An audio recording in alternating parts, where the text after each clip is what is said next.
आज समाज में ऊंच नीच छुआछूत का भाव लोग रखते हैं, ये गलत है। ऊंच नीच छुआछूत नहीं होना चाहिए। ये 4 वर्ण इसलिए बनाए गए हैं कि आप व्यवस्थाओं में सहयोग करें। ब्राह्मण अपना यज्ञ करे, यज्ञ कराए, वेद पढ़े, वेद पढ़ाए, दान ले, दान दे। क्षत्रिय अपना देश की रक्षा करे, तलवार इत्यादि है ना चलाकर अपना राज्य का शासन करे और उपयुक्त प्रजा पर शासन करे उचित।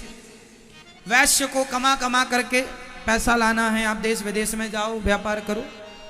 और शूद्रों को आप तीनों के साथ खड़े होकर तीनों की सहायता करते रहो और इसी से अपना सभी लोग अपना गुजारा करें। तो ये 4 व्यवस्था बनाई गई थी, पर आने वाले समय में जातवाद हो गया। पहले जाति थी, बाद में हो गया जातवाद। हमारे यहाँ जातवाद नहीं था, हमारे यहाँ कोई छुआछूत नहीं थी। यदि छुआछूत होती तो भगवान राम शबरी के बेर क्यों खाते? क्योंकि शबरी तो एक आज की भाषा में दलित की बेटी है, जंगल में भीलों की बेटी थी ना। तो भगवान राम क्षत्रिय थे, फिर वो क्यों गए? इसका मतलब उस जमाने में कोई ऊंच नीच नहीं था, जात पात नहीं थी, सबसे भाईचारे का नाता था। सब अपनी व्यवस्थाओं में थे कि तुम्हारा ये काम है, तुम्हारा ये काम। बाद में जातवाद घुसा दिया गया ताकि हम हिंदू लोग आपस में लड़कर मर जाएं। अंग्रेजों ने यही तो किया, फूट डालो, शासन करो। एक राजा से दूसरे राजा को लड़ाया। यदि हमारे देश के सारे राजा एक हो जाते ना तो क्या मजाल थी अंग्रेजों की और मुगलों की कि भारत की तरफ आंख उठाकर देख लेते। लेकिन आपस में लड़के मर गए। उस लड़ाई का फायदा अंग्रेजों ने मुगलों ने खूब उठाया, हाँ या ना? एक हो जाए ना तो क्या मजाल कोई ताक ले, तुम्हारी तरफ देख ले। संगठन में बड़ी ताकत होती है। जहां सुमति तहां संपत्ति नाना, जहां कुमति तहां विपत्ति निदाना। एक झाड़ू पूरे कचरे को साफ करती है, पर तब तक जब वो संगठित रहता है उसका तिनका, और वह झाड़ू बिखर जाए स्वयं तो स्वयं कचरा हो जाती है, स्वयं कचरा बन जाती है। और यदि संगठित तिनके हो जाएं तो वो कचरे को साफ कर देते हैं। तो संगठन में ताकत है। संगठन में क्या है? जोर से। आप परिवार में कैसे रहोगे? संगठित रहोगे। एक अंगूर की दुकान थी, अंगूर में एक आदमी अंगूर बेच रहा था अंगूर का। एक आदमी अंगूर खरीदने गया तो अंगूर की दुकान में उसने पूछा, भैया ये अंगूर कैसे दिए? उसने कहा ये अंगूर 10 रुपए किलो है और ये अंगूर 7 रुपए किलो है, कौन सा दे दूं? तो सामने वाले ने कहा, भाई दोनों ही अंगूर हैं, दोनों ही स्वस्थ हैं, तो भाव में अंतर क्यों? अब बताओ कौन सा अंगूर 10 रुपए का था और कौन सा अंगूर 7 रुपए का था? फटाफट बताओ। जो अंगूर गुच्छे में था वो कितने रुपए का था? जोर से। और जो अंगूर टूट करके अलग अलग बिखर गए थे वो कितने रुपए किलो थे? जोर से। 7 रुपए किलो। जो अंगूर टूट कर बिखर गए थे अलग अलग, उसकी कीमत 7 रुपए थी, और जो गुच्छे में थे उनकी कीमत 10 रुपए। जो गुच्छे में होंगे, जो संगठित होंगे, उन्हीं की कीमत ज्यादा होगी, और जो बिखर जाएंगे कीमत अपने आप घट जाएगी। इसलिए मेरे भारतीयों, मेरे सनातनियों, आप संगठित रहो। आपस में लड़के क्या प्राप्त कर लेंगे हम? क्या पालोगे आप, क्या पालेंगे हम? इसलिए आपस में लड़ना अज्ञानियों का काम है, समझदार आपस में नहीं लड़ते। मिलजुल के रहिए। आपके हमारे लड़ाई होने से तीसरा फायदा उठाएगा। 2 क्षत्रिय लड़ गए तो तीसरे मुगल या अंग्रेज घुस गए 2 में से एक के बीच में और मार दिया, शासन शुरू किया। इसलिए समझदारी लड़ने में है कि संगठित रहने में है? बताओ, बोलो मेरी माँ। कीमत बढ़ानी है तो संगठित रहो, और कीमत घटानी है तो बिखर जाओ। आजकल परिवार के लोग बिखर जाते हैं। सास बहू की नहीं पटती, पति पत्नी में लड़ाई झगड़ा है, फलाना और ढिमका चलता रहता। संगठन नहीं है, संगठित नहीं है। एक बाप के 4 बेटे हैं, चारों लड़ते हैं। वो बाप असफल बाप है जो अपने बच्चों के बीच में प्यार ना पैदा कर पाया। तुम कैसे बाप हो? तुम बच्चों के बीच में प्रेम ना पैदा कर पाए। तालमेल ना बिठा पाए। अरे चूल्हा अलग हो जाना, रोटियां अलग हो जाना ये ठीक है, पर अलग होकर भी एक रहना ये समझदारी है। अलग होना रोटी चूल्हा से ठीक है, पर मन से तो एक रहो। मन से अलग होना सबसे बड़ा अलग होना है। मन से भाई भाई को अलग नहीं होना चाहिए। चूल्हा रोटी अलग हो जाए चलता है, कमाई अलग अलग है, तुम्हारा काम अलग हमारा काम अलग, अच्छा है, लेकिन मन एक हो।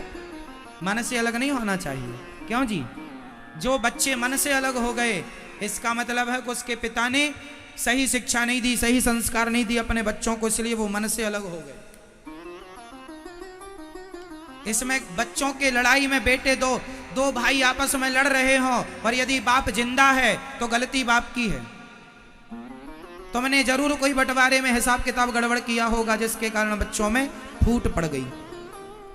इसलिए हम कहते हैं, अभी कल की प्रश्नोत्तरी में हमसे किसी बच्चे ने पूछा, कल या परसों की प्रश्नोत्तरी में, कि महाराज जी हम दोनों भाई में बड़ा लड़ाई झगड़ा होता है, क्यों? बोले पिताजी भगवान के यहाँ चले गए, पिताजी गुजर गए, अब बंटवारा किया नहीं, हम लोग आपस में लड़ रहे हैं, ना चैन से सो पाते हैं ना चैन से खा पाते हैं।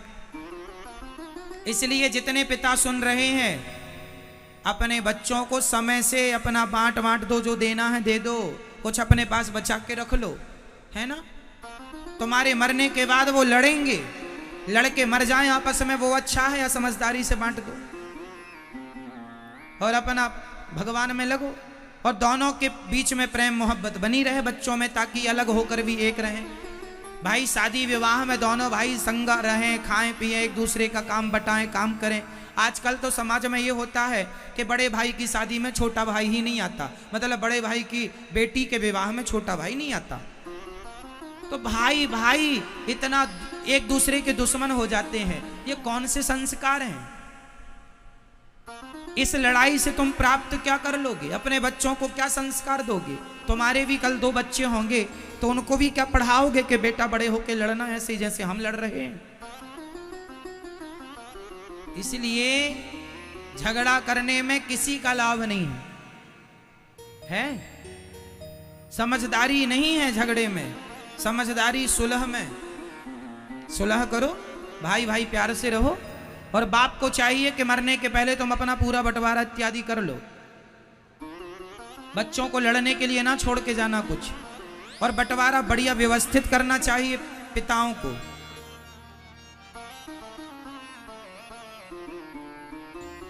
उचित बंटवारा करना चाहिए, ठीक है? तो ये इसलिए ये दास अनिरुद्ध आपसे कहता है, कथाएं सुना करो, जो गृहस्थ जीवन में उपयोगी आने वाली, उपयोग में आने वाली चीजें हैं, कथा के साथ साथ मैं वो आपको बताता रहता हूं। इसलिए कहा करता हूं कथा यूट्यूब पर भी सुना करो। और आज मैं आपको एक खुशखबरी दे दूं, यूट्यूब पर 89 लाख लोगों का परिवार पूरा हो गया है। 89 लाख लोग यूट्यूब पर पूरे हो गए। बहुत जल्दी 1 करोड़ लोगों का परिवार पूरा हो जाएगा। आप में से कितने लोग चाहते हैं कि 1 करोड़ परिवार जल्दी पूरा हो? तो आप भी अपना मोबाइल निकाल लो, यूट्यूब पर अनिरुद्धाचार्य सर्च करो, और चैनल ऐसे खुल के आएगा जैसे आप टीवी पर अब देखने वाले हैं। चैनल खुल के आएगा और चैनल को सब्सक्राइब कर लीजिएगा और शेयर कीजिए। कथा आप सुन रहे हैं, कथा किस किस को अच्छी लग रही है ये बताओ? अच्छी तो ठीक है, ये बताइए आप में से कितने लोगों को कथा से शिक्षा मिल रही है, ये बताओ।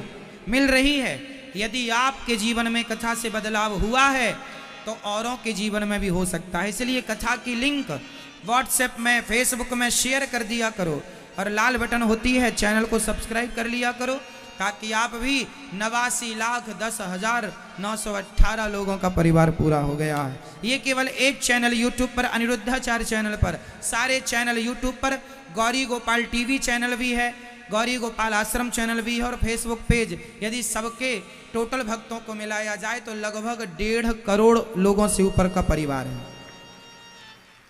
1.5 करोड़ लोग जुड़े हुए हैं। देखिए ये दास अनिरुद्ध जो सेवा करता है, इस सेवा से करोड़ों लोग जुड़े हुए हैं।